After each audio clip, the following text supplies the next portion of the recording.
The main story today, the former Deputy Finance Minister Mcebisi Jonas being announced as South Africa's special envoy to the United States. He's appealed for patience in handling the complexity of the relationship between Washington and Pretoria.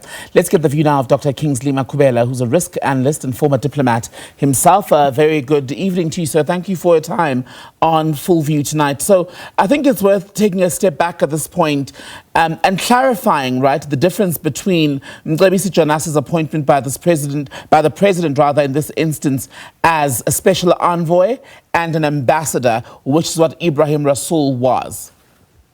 Temegile, thanks very much for the opportunity. This question of envoys, ambassadors, and ministers, it's an old thing in diplomacy. It dates back to 1815, when there were different categories of diplomats. The ambassador was the top diplomat, and the second class was the envoy extraordinaire, and the third class was the minister plenipotentiary. Now, these are diplomatic terminologies that I use to describe these people, but these are really fundamental in terms of their function.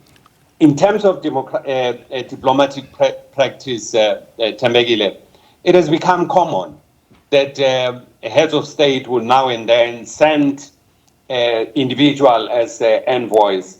And I think somebody like Mcebisi Jonas, he's a highly respected individual. I have a great deal of respect for him. I've dealt with him when he was MEC and when he was a Deputy Minister of Finance. He's a highly respected person, very credible person. I think he fits the requirement. What we need to see is a level of accreditation that will be sent to there. Now, if the ambassador was on the ground, because the ambassador has what is called plenipotentiary, which basically means he can speak on behalf of the president. He can write the letter on behalf of the president and inform the U.S. government that Mcebisi Jonas is coming and he will be accredited at this level. So he can prepare his credentials. I suppose in the absence of the ambassador, we must be having a minister plenipotentiary in Washington, because he has this function of plenipotentiary. A minister plenipotentiary, who is essentially the number 2 in the mission, can do that and has been accredited accordingly with the U.S. as a minister plenipotentiary. Does that suggest then, Dr. Makhubela, that fewer doors might open for a special envoy compared to an ambassador, precisely because of the limitations of the role itself? Temegile, the special envoy, you can't send somebody as an ambassador when you already have an accredited ambassador. Rasool is still an accredited ambassador. He has to be recalled in terms of the letters of credence, and a new ambassador must be introduced, even though he's no longer there. In terms of the books in the U.S., he's still there until there has been a new ambassador and a letter of recall has been written. So he can't act as an ambassador, and that's why special envoys will serve the purpose of conveying specific messages from the president of the country. But I've seen in terms of the function that has been defined by the press statement in the presidency, he has to go and interact with the U.S. government. He will be representing the president and the South African government. And I think the proper accreditations have been done to introduce him accordingly to the U.S. government. How much headway then do you think Mcebisi Jonas will be able to make, given the very strained relationship between Pretoria and Washington?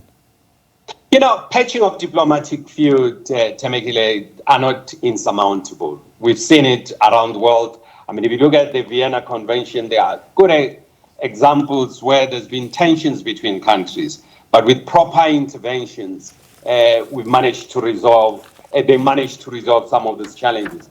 My take on Mcebisi is that I hope we've done a proper vetting, given the sensitivity that are there in the United States, that the person we're accrediting tomorrow, the U.S. cannot say, this is what he once said about the U.S., we're not going to accept him, and so on.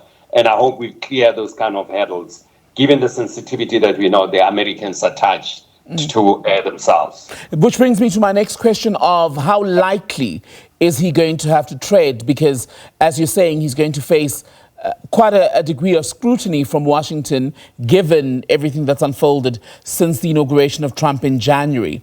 So once he is in Washington, how likely is he going to have to maneuver to make sure that he does not face the same fate? And can he even face the same fate where the Americans say, we simply don't want you here, go back home? I think Mcebisi Jonas is a quintessential political leader. I think he understands the minefield of international relations. I think he understands the nuances that he really needs to manage.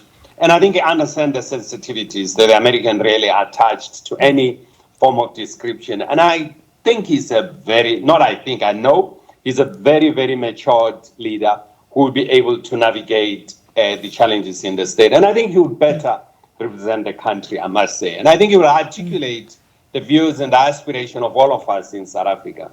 The challenge, though, Dr. Makhubela, is that the battle between Washington and Pretoria is not so much though about individuals, is it? It's about things that are much more substantial, if I may frame it in that way. We know the United States has a big problem with South Africa taking Israel to the International Court of Justice for alleged genocide in Gaza.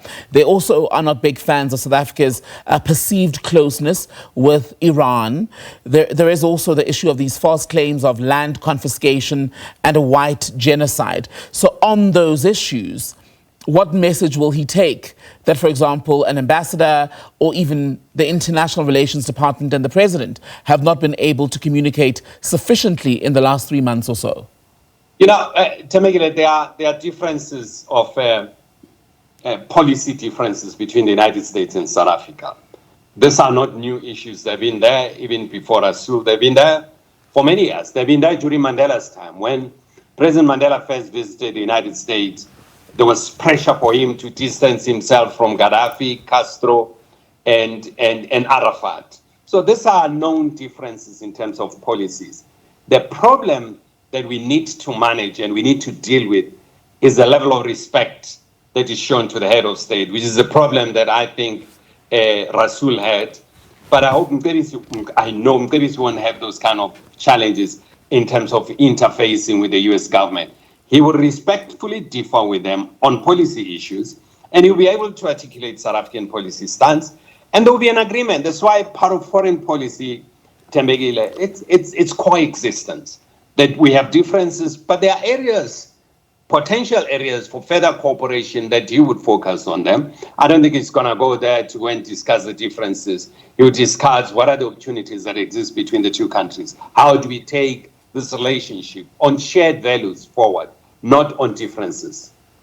Dr. Kingsley Makhubela, risk analyst and former diplomat, thank you so much for being on the SABC News channel tonight. Thank you, Tembegile.